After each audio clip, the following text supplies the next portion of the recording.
देश की सियासत गरमाई हुई है। चुनाव अभी दूर हैं, लेकिन मोदी की कुर्सी हिलने लगी है।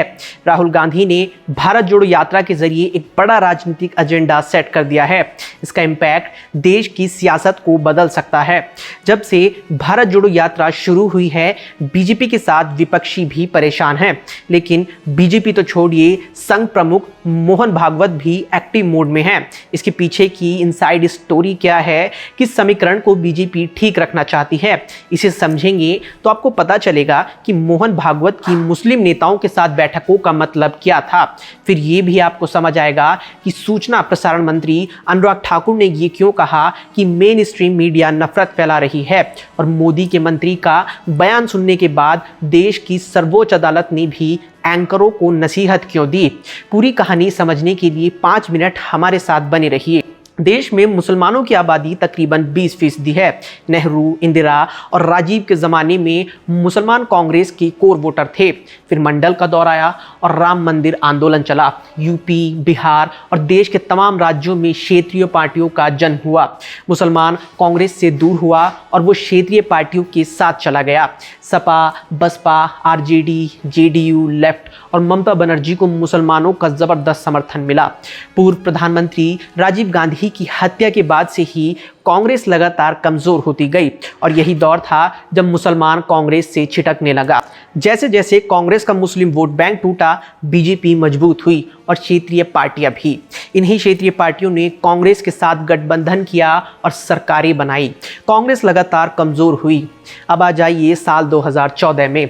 मुसलमान अब भी क्षेत्रीय पार्टियों के साथ हैं। नरेंद्र मोदी हिंदू हृदय सम्राट बनकर प्रधानमंत्री बनते हैं और राष्ट्रवाद के साथ हिंदुत्व का घोल मिलाकर पूरे देशवासियों को पिला देते हैं। 2019 का लोकसभा चुनाव भी मोदी जीत लेते हैं। मुसलमानों पर जुल्म बढ़ता जाता है। अखलाक जुनैद को बीफ के नाम पर मार दिया जाता है। बिल्किस के हत्यारों को रिहा कर दिया जाता है। सिद्दीकी कप्पन बिना किसी जुर्म के जेल में सड़ते हैं। लाखों मुसलमानों की सुनवाई नहीं होती। पैगंबर को गालियां दी जाती है। मुसलमानों के घर पर बुलडोज़र चला दिया जाता है। फिर आता है साल 2022। यूपी में चुनाव होते हैं। बीजेपी जीत जाती है, लेकिन सपा गठबंधन को 125 से ज़्यादा सीटें मिलती हैं। बाद में राजभर अलग हो जाते हैं, लेकिन सपा को मिले वोट में मुसलमानों का एक मुश्त वोट रहता है। वो टूटता नहीं है। एक तरफा सपा को पड़ता है। ये वोट ना तो कांग्रेस को जाता है और ना ही बसपा को, जबकि बसपा पर आरोप लगता है कि वो सपा का ही वोट काटने के लिए चुनाव लड़ रही थी। बसपा का सिर्फ एक विधायक चुनाव जीतकर विधानसभा पहुंचता है। यूपी परिणाम के बाद हैदराबाद में बीजेपी की मीटिंग होती है, और इस मीटिंग में मोदी अपने लोगों से कहते हैं कि पसमानदा को अपनी पाले में करिए। ध्यान रखिए कि बीजेपी नेता दानिश अंसारी योगी सरकार में मंत्री हैं। अब सवाल को रिवाइंड करते हैं कि आखिर बीजेपी ने पसमानदा पर फोकस क्यों किया, तो उसका जवाब यूपी चुनाव का रिजल्ट है। अगर 2024 के लोकसभा चुनाव में देश की आबादी के 20% मुसलमानों ने सीधे कांग्रेस को समर्थन कर दिया, तो मोदी की लुटिया डूबना तय है।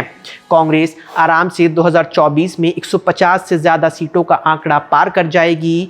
यही वो डर है जिसने मोहन भागवत और नरेंद्र मोदी को नींद से जगा दिया है।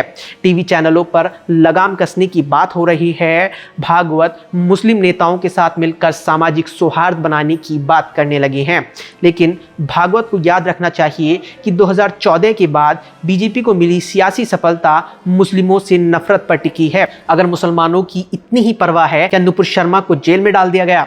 याद रखिए कि नुपुर शर्मा की घटिया टिप्पणी ने अरब देशों में भारत की मिट्टी पलीद कर दी। दरअसल मुसलमानों को ये भी अब समझ आने लगा है कि क्षेत्रीय पार्टियां उनका वोट तो ले रही हैं, लेकिन बीजेपी के मुस्लिम विरोधी अभियानों पर चुप रहती हैं।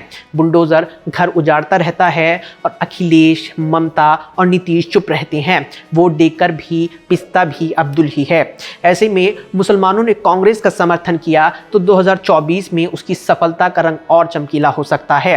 पसमानदा से मोदी की मोहब्बत और मोहन भागवत की मुस्लिम नेताओं से मुलाकात को इस तरह से भी समझा जाना चाहिए, जब तक मुस्लिम वोट बैंक क्षेत्रीय पार्टियों में बटा रहेगा, बीजेपी की गद्दी को कांग्रेस से कोई खतरा नहीं होगा। लेकिन 20% आबादी का झुकाव कांग्रेस की तरफ हुआ, तो दिल्ली की गद्दी से मोदी की विदाई तय है।